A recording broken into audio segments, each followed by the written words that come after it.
Assalamualaikum warahmatullahi wabarakatuh. Jumpa kembali, saya Sinta Amna Febriani. Di sini saya akan menjelaskan dan juga mempraktekkan bagaimana cara penggunaan explore, ratio, chi-square, dan juga penggunaan aplikasi WHO Antro. Nah,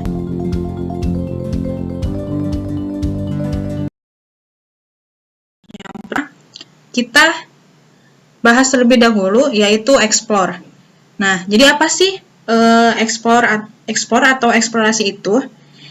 Yaitu penggambaran tentang statistik data yang lebih mendalam dan untuk melakukan uji normalitas. Nah, kita akan menganalisa eksplorasi tanpa faktor. Gimana maksudnya? Jadi, analisis ini tanpa menggunakan variabel faktor atau kategori sebagai contoh, menggunakan input data berat badan dan juga tinggi badan. Nah, seperti itu. Nah, kita langsung saja untuk bagaimana cara menggunakannya. Nah, sebelumnya kita harus download dulu ya untuk aplikasi SPSS-nya. Di sini sudah terdownload. Nah, kita buka ya aplikasi SPSS-nya. Nah, inilah tampilan. Jadi, bagaimana kita melakukan atau langkah-langkahnya analisis dengan SPSS. Nah, yang pertama itu, ini itu sudah ada ya datanya, yaitu tentang usia dan tinggi badan untuk anak yang stunting gitu, kasusnya, contoh kasusnya. Nah, di sini sudah ada sampelnya sebanyak 10 dan juga tinggi badannya. Nah, untuk langkah-langkah memulainya, yang pertama itu kita harus klik variabel view. Nah, ini ya teman-teman, yang di bawah ini, klik.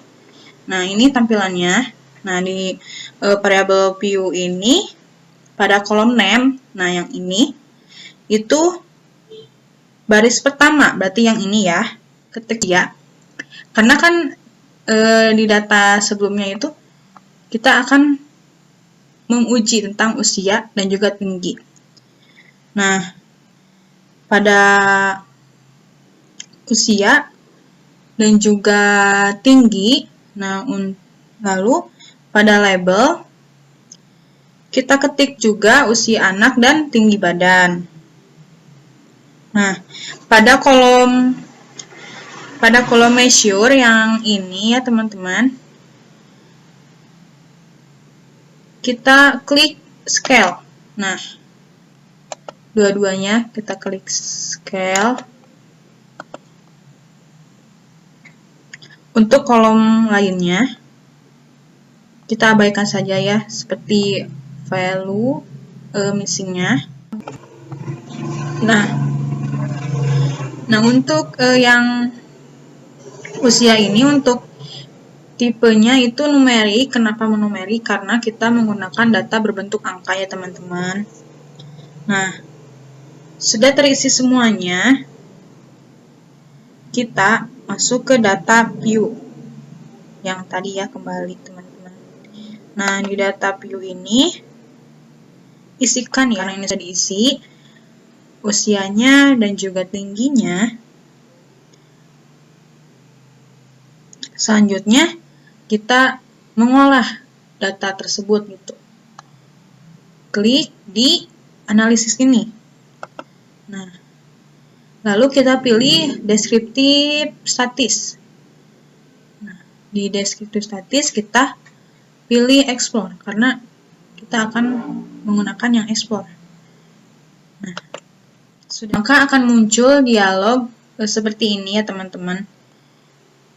Nah, untuk selanjutnya kita masukkan variabel usia anak ke dividend list dan juga tinggi badannya. Jadi dua-duanya kita masukkan ke dividend list. Nah, selanjutnya klik tabs plot yang ini ya teman-teman.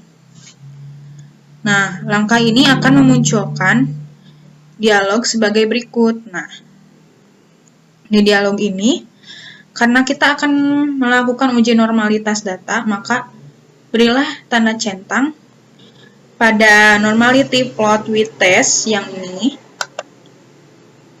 Kemudian, klik tab continue. Maka akan kembali ke dialog yang sebelumnya, yang ini ya teman-teman. Nah, lalu klik OK. Nah, ini hasilnya ya teman-teman. Dari data yang tadi tentang anak stunting, tinggi badannya. Nah, ini outputnya. Explore Crash Processing Summary yang data validnya itu usia anak itu sebanyak 10 dan tinggi badannya sebanyak 10 ya teman-teman. Dan persennya juga 100-100. Nah, untuk case missingnya atau ini, jadi tidak ada data yang, nah ini overlap, jadi 00, persennya juga 00. Nah, untuk totalnya juga sebanyak 10 sampel dan persennya juga 100-100. Nah, untuk output deskriptifnya, ini variabel anak untuk mean atau rata-ratanya itu statistiknya 3 dan standar errornya itu 0,471. Nah, untuk mediannya itu statistiknya 3. Dan juga untuk minimumnya 1, maksimumnya 5, range-nya 4. Nah, untuk variabel tinggi badan, min-nya adalah 73,90, standar error-nya 4,525, dan juga mediannya 75,50, minimumnya 50, maksimumnya 92, range-nya 42. Ini itu test of normality. Nah, ada dua ya teman-teman, Kolmogorov-Smirnov dan juga Shapiro-Wilk. Nah, untuk Kolmogorov-Smirnov ini yaitu sampel yang digunakannya di atas 50 ya teman-teman, dan untuk Shapiro-Wilk ini sampel yang digunakannya itu kurang dari 50.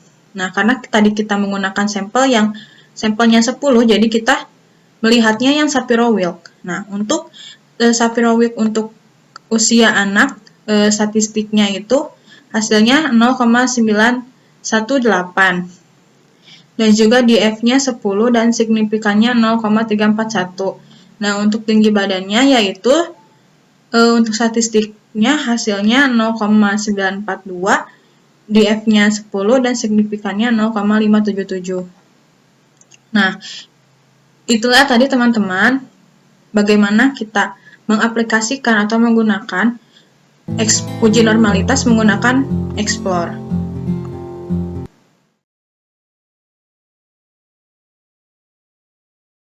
Yaitu tentang rasio. Nah, jadi rasio itu pada dasarnya berfungsi menyediakan ringkasan statistik yang berupa rasio-rasio. Nah, rasio juga sering disebut rasio statistik adalah hasil pembagian dua variabel di mana semua variabel adalah data bertipe rasio yang mempunyai nilai positif. Nah, rasio bisa menjelaskan apakah ada kesamaan antara variabel-variabel yang ada pada sebuah governing variabel. Nah, jadi bagaimana langkah-langkah untuk menggunakan rasio tersebut? Nah, kita langsung buka aplikasi SPSS-nya. Nah, di sini sudah ada 5 orang responden atau contoh kasus dari survei pada sebuah kesempatan ya teman-teman. Nah, di sini terlihat ada gender atau jenis kelamin, gaji, usia, dan rokok. Nah, Yang kedua adalah kita klik variable view. Nah, di variable kolom name baris pertama kita ketik gender ya teman-teman untuk tipenya numerik, dan di value-nya kita klik kasih value labels atau keterangannya. Untuk keterangan 1 itu berarti pria, dan untuk keterangan 2 yaitu wanita. Nah, lalu kita klik OK. Nah, untuk di measure-nya ini nominal ya teman-teman, pilihnya nominal. Nah, untuk yang gaji atau variabel gaji ini tipenya numerik. Nah, di labelnya kita kasih nama atau ketik gaji per bulannya teman-teman. Nah, untuk di measure-nya kita pilih scale. Untuk variabel usia, untuk tipenya sama numerik. Nah, kenapa sih numerik gitu ya teman-teman? Karena semuanya ini datanya berbentuk angka gitu. Nah, lanjut. Untuk measure usia tetap ya sama. Kita pilih scale. Nah, untuk variabel rokok ini di tipenya numerik sama, labelnya kita kasih keterangan rokok per hari. Nah, untuk di measure-nya yaitu scale. Nah, setelah semuanya datanya di input, kita kembali ke data view ya teman-teman. Nah, selanjutnya kita akan menganalisis atau mengolah data tersebut gitu. Caranya yaitu kita ke analis, lalu pilih descriptive statistik. Nah, lalu pilih rasio yang ini ya teman-teman. Nah, akan muncul dialog rasio statistik. Nah, di sini kita juga menginput. Nah, untuk variabel gaji per bulan kita pindahkan ke numerator. Nah, variabel rokok per hari kita pindahkan ke denominator. Nah, yang terakhir variabel gender kita pindahkan ke grup variabel. Nah, lalu kita klik statistik ya teman-teman. Nah, di central tendency pilihan ini akan menghitung rasio berdasarkan rata-rata atau median. Nah, untuk di dispersion ini, pilihan ini akan mengukur variasi di sekitar rasio-rasio yang dihasilkan. Nah, aktifkan min, beri tanda centang, dan juga weight min, terus PRD, dan juga standar deviation. Nah, selanjutnya klik continue. Untuk yang ini kita centang juga teman-teman display result-nya dan include and in-out table-nya centang, sort by group variabelnya juga centang, dan pilih yang ascending order. Nah, kalau sudah kita klik OK. Nah, tunggu hasilnya beberapa keluar. Hasil output rasio statistik bisa dilihat di case processing summary bahwa jenis kelamin pria dengan konnya 2 persennya 50%, dan untuk wanita konnya 2 itu ya ini itu jumlahnya teman-teman, jumlah respondennya gitu. Nah, persennya itu 50. Nah, overall-nya ada 4 orang. Hasilnya 100. Jadi overall itu yang orang-orang yang diproses gitu terhadap data tersebut gitu. Nah, exclude-nya kenapa ada 1? Nah, bahwa ada 1 orang pria yang tidak merokok teman-teman. Jadi total keseluruhannya 5 responden. Nah, di bagian rasio statistik per gaji per bulan terhadap rokok per hari. Bisa dilihat ya teman-teman. Untuk pria min-nya 320833, wage-nya 28888, standar depresiasinya 135528, dan price related diferensialnya 1,11, dan untuk wanita itu min-nya 38500, wage min-nya 356.250, standar depresiasinya 162.634, dan price related diferensialnya 1,081. Nah, overall-nya untuk min 352916, wage min-nya 30996, standar depresiasinya 1277, dan untuk price related difference-nya 1,140.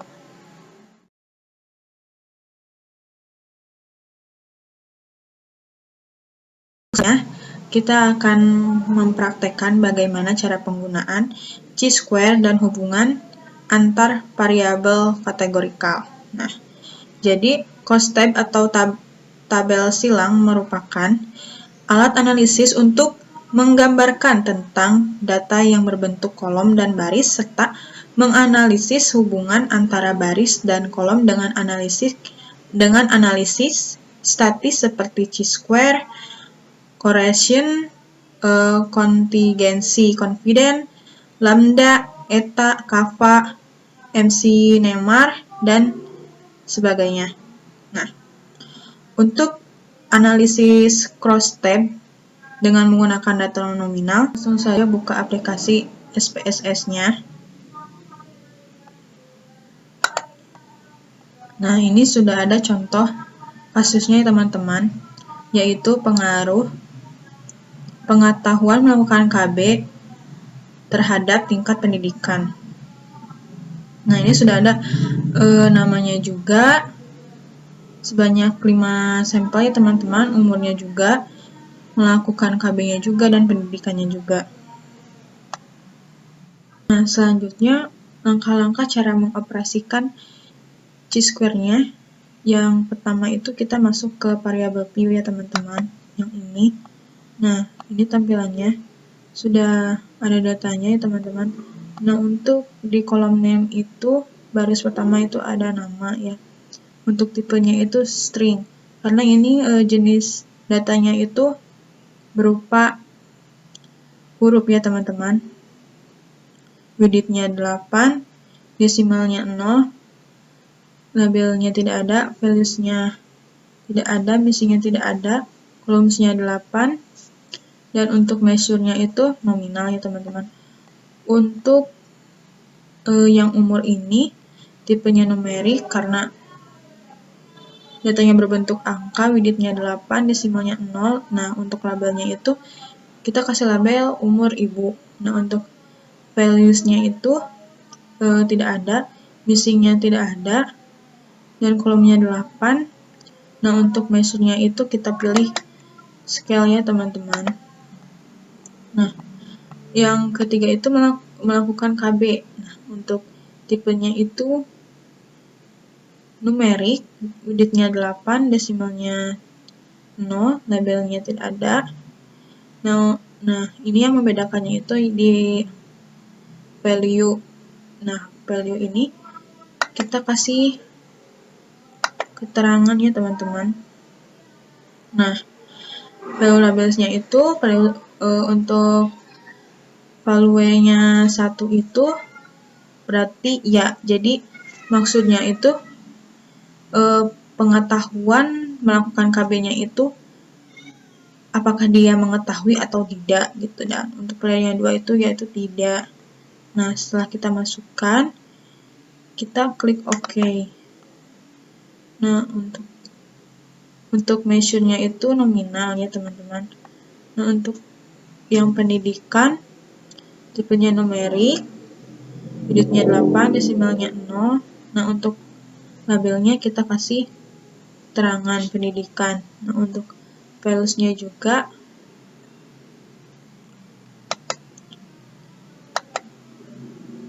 ada keterangan labelnya gitu.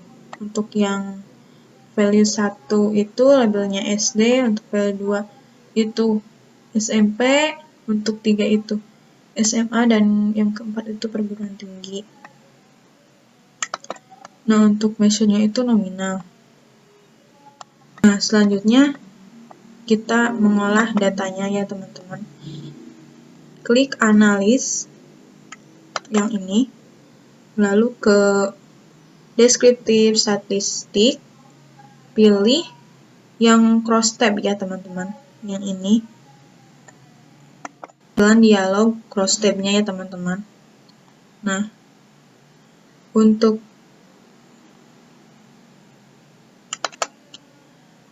pada dialog cross tab ini pindahkan variabel melakukan KB ke rows, dan untuk variabel pendidikan kita pindahkan ke columns yang ini. Nah, untuk selanjutnya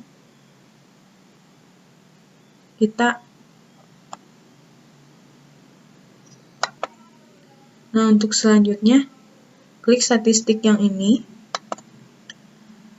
Nah, aktifkan chi-square, beri tanda centang, lalu kontingensi coefficient yang ini. Nah, lalu klik continue. Lalu klik OK.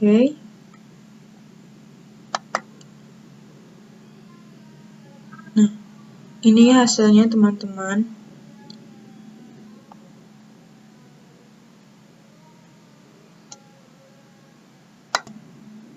Nah, ini hasilnya teman-teman, atau output datanya. Di case processing summary itu untuk valid sampelnya itu ada 5 ya. Jadi persennya itu 100%, untuk missingnya karena tidak ada sampel yang tidak terlewat, jadi 0, dan persennya 0. Jadi totalnya 5 dan persennya 100. Nah, di tabel yang ini kita bisa melihat ya, sesuai dengan data yang tadi ya, bahwa yang melakukan KB itu ada di perguruan tinggi 1 orang, dan yang tingkat SMA 2 orang. Dan yang untuk tidak melakukan KB ada tingkat SD 1 orang, SMP 1 orang, SMA 0, perguruan tinggi 0, jadi totalnya 2. Nah, untuk tabel yang ini yaitu output chi-square test. Untuk chi-square ini dimaksudkan untuk menguji hubungan antara variabel, yaitu antara pengetahuan melakukan KB dan juga tingkat pendidikannya. Nah, langkah-langkah pengujiannya itu yang pertama, menentukan chi-square hitung itu didapat dari yang ini teman-teman, yang value-nya 5 dan df-nya 3. Nah, selanjutnya untuk menentukan chi-square tabel itu didapat dari z-score teman-teman ya. Chi-square tabel itu dapat dilihat pada tabel statistik chi-square pada signifikan 0,5, dan untuk df-nya yaitu 3, dan untuk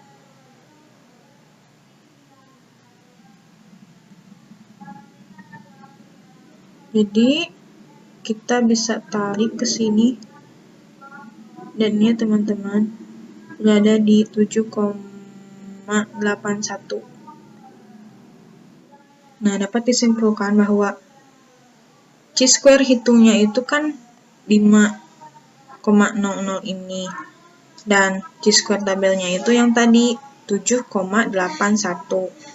Nah, artinya berarti bahwa chi-square hitungnya itu lebih kecil dari chi-square tabel.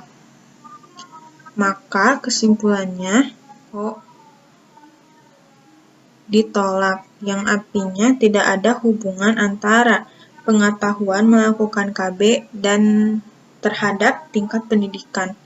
Karena bahwa pengetahuan itu tidak hanya didapat di lingkungan pendidikan saja ya teman-teman, karena kita bisa dapat juga misalnya dari internet, atau sekarang itu banyak ya teman-teman dari Posyandu juga melakukan promosi kesehatan tentang keluarga berencana, yaitu ya tentang KB juga gitu. Nah, jadi itu ya untuk penggunaan chi-square ya teman-teman.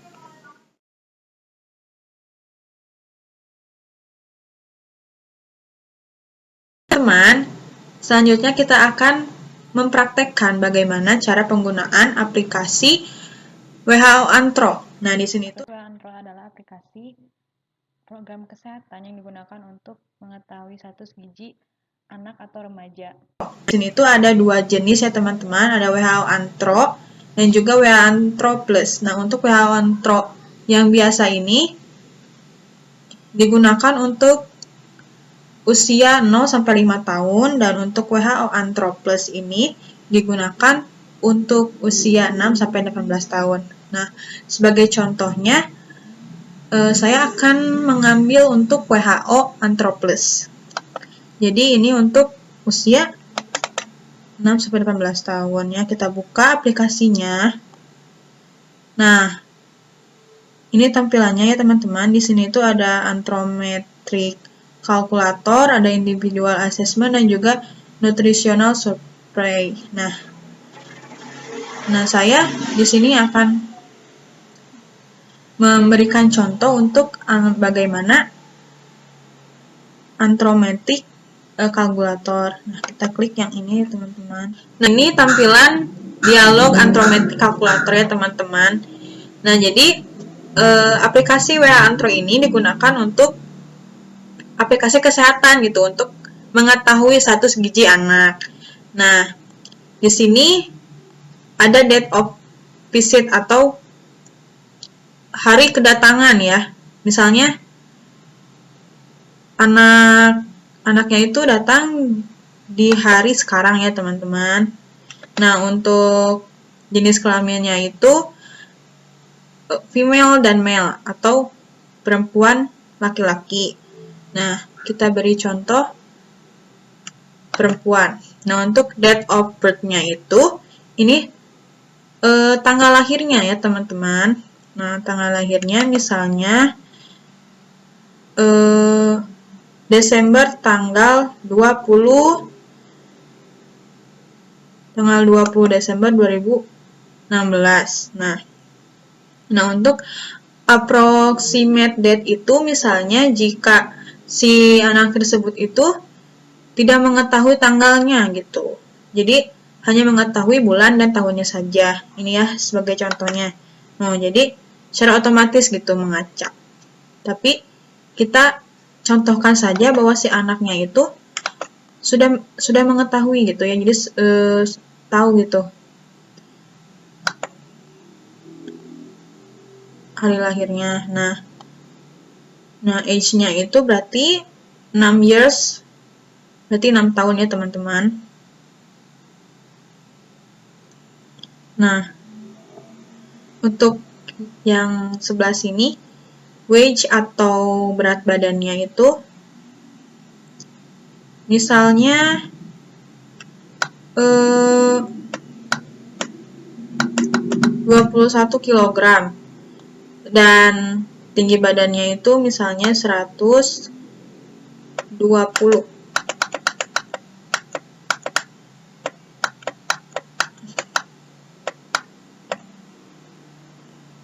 Nah, untuk yang ini itu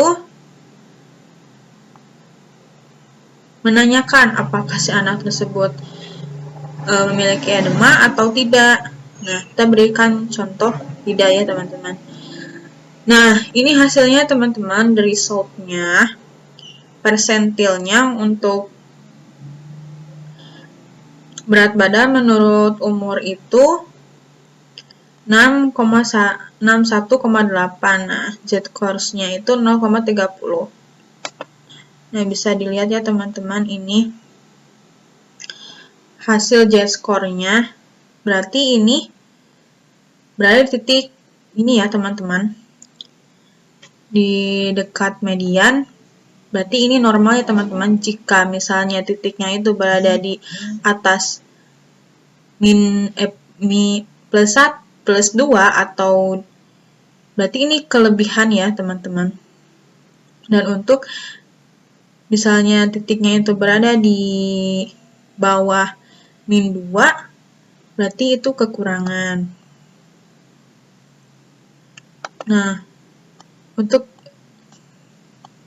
persentil tinggi badan menurut umur, hasilnya itu 83,4.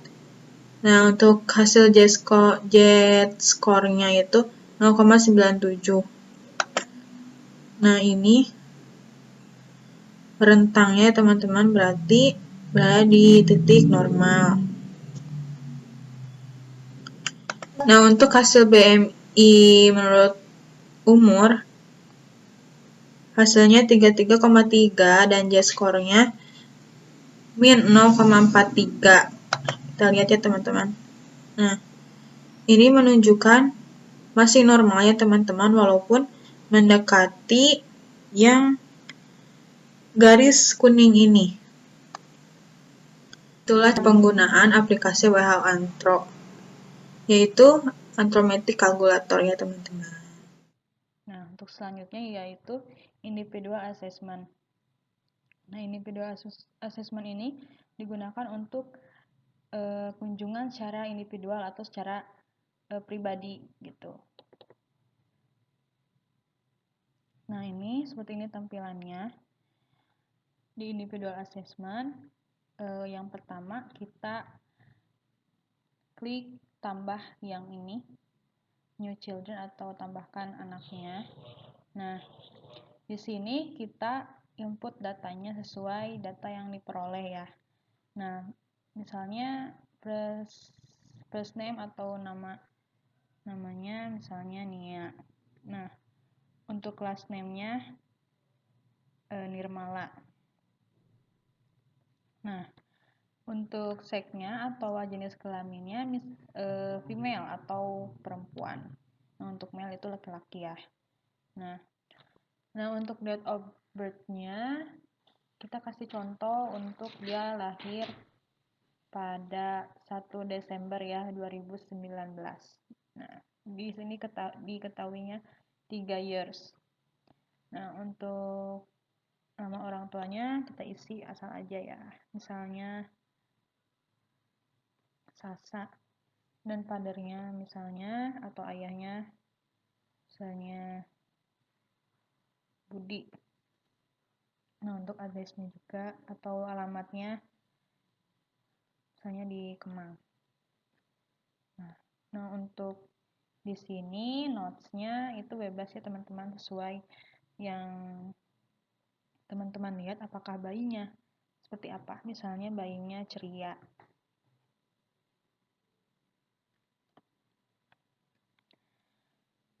Nah, setelah datanya ini terisi semua, kita langsung di visit, klik yang hijau ini. Nah, ini itu berupa kunjungannya teman-teman. Kunjungan nih Nirmala Nia, umurnya 3 tahun. Sini date of visit-nya, ini tanggal kunjungannya misalnya hari ini, hari sekarang tanggal 30. Nah, ini date of birth-nya sudah diketahui tadi. Nah, untuk berat badannya misalnya beratnya 17 kilo. Nah, yang ini misalnya tinggi badannya 100 120. Nah, measure-nya atau diukurnya terlentang atau standing atau berdiri. Kita contohkan standing dan penerimanya tidak ada atau no. Nah, untuk notes-nya kayak yang tadi aja atau sesuai dengan yang kita lihat gitu, bagaimana anaknya misalnya.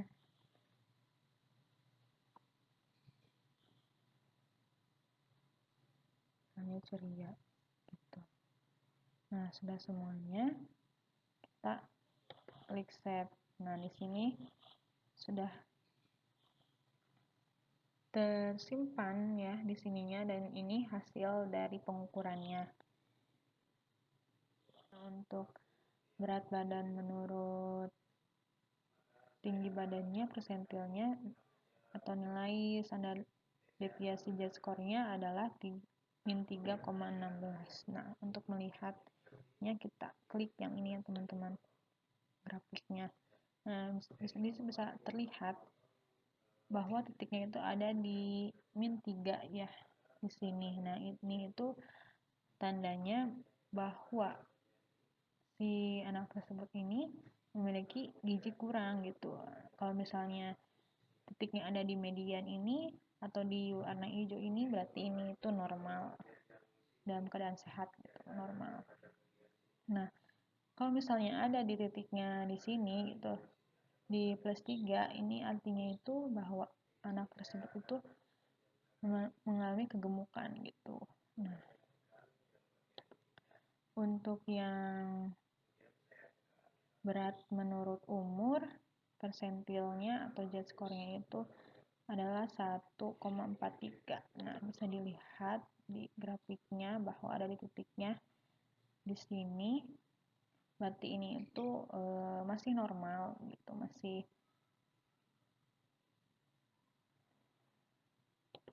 Nah, untuk selanjutnya tinggi badan menurut umur, Z-score-nya 6,31. Untuk grafiknya ini berada di atas ya teman-teman, berarti ini itu dalam keadaan gemuk gitu. Nah, untuk BMI for age-nya, persentilnya, nilai Z-score-nya min 3 plus 3, 1. Nah, bisa kita lihat ya grafiknya. Nah, bahwa ada di ini ya, garis hitam ini di bawah di min 3 ini berarti anak tersebut kurang gitu, gizinya kurang. Nah, ini itu semua berdasarkan contoh aja teman-teman, bagaimana gitu cara mengoperasikannya. Nah, untuk sebenarnya itu kita bisa lihat, memperoleh datanya gitu secara nyata. Nah, sudah kita lihat save ini ya teman-teman. Nah, kalau udah di save, di sininya akan tersimpan nirmalania. Nah, itu untuk penggunaan individual assessment. Untuk yang terakhir itu nutritional survey. Nah, untuk nutritional survey ini biasanya digunakan untuk survei misalnya dalam satu kecamatan. Ini itu biasanya untuk banyak data gitu. Nah, penggunaannya masih sama ya seperti tadi. Kita klik tambah yang ini. Nah, untuk nilai surveinya ini misalnya ini nama name atau nama daerah atau kecamatannya, misalnya Mekargali. Misalnya notnya Indah. Nah, kita langsung ke data entry atau menginput datanya. Ya, data anak-anaknya. Klik yang tambah ini. Nah, ini untuk date of visitnya atau kunjungannya, misalnya hari sekarang. Nah, untuk klasternya, klaster 1, timnya tim 1. Nah, untuk namanya, misalnya namanya Kim T. Nah, untuk jenis kelaminnya male atau laki-laki. Nah, untuk date of birth-nya, misalnya dia lahir 2009. ya. Nah, ini di sini diketahui ya bahwa umurnya 3 tahun. Nah, untuk berat badannya misalnya 16 kilo dan untuk tinggi badannya itu 100. Ini dilakukan pemeriksaannya secara standing ya. Untuk kode namanya tidak ada atau nol.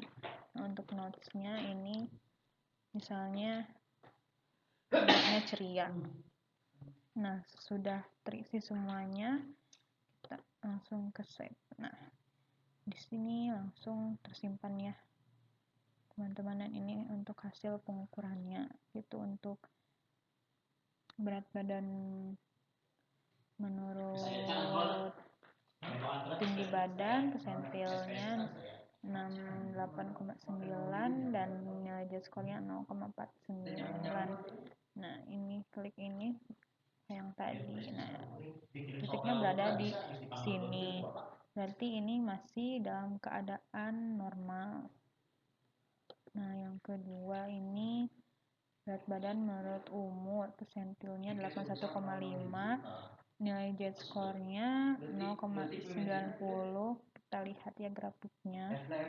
Nah, berada di titik ini. Berarti ini masih normal ya. Nah, untuk yang selanjutnya ini tinggi badan menurut umur, persentilnya 85,4, hasil Z-score-nya 1,06, grafiknya berada di sini. Ini masih dalam keadaan sama, masih normal, belum ke garis merah atau min atau plus 2. Nah, untuk selanjutnya itu BMI untuk umur, persentilnya 62,5, nilai Z-score-nya 0,32. Kita lihat grafiknya. Age atau menurut umur, persentilnya 62,5, untuk nilai Z-score-nya 0,32. Nah, kita lihat grafiknya. Nah, berada di titik ini ya. Berarti masih dalam normal gitu. Nah, misalnya kita mau tambah lagi gitu anaknya gitu, karena pasti tidak akan cuma satu kan untuk survei itu. Nah, kita save dulu ya. Nah, kalau misalnya ingin menambah lagi gitu ya data anaknya, tinggal yang tadi aja sama, tinggal klik add ini. Nah, tinggal input lagi datanya, terus save lagi gitu, save lagi yang ini.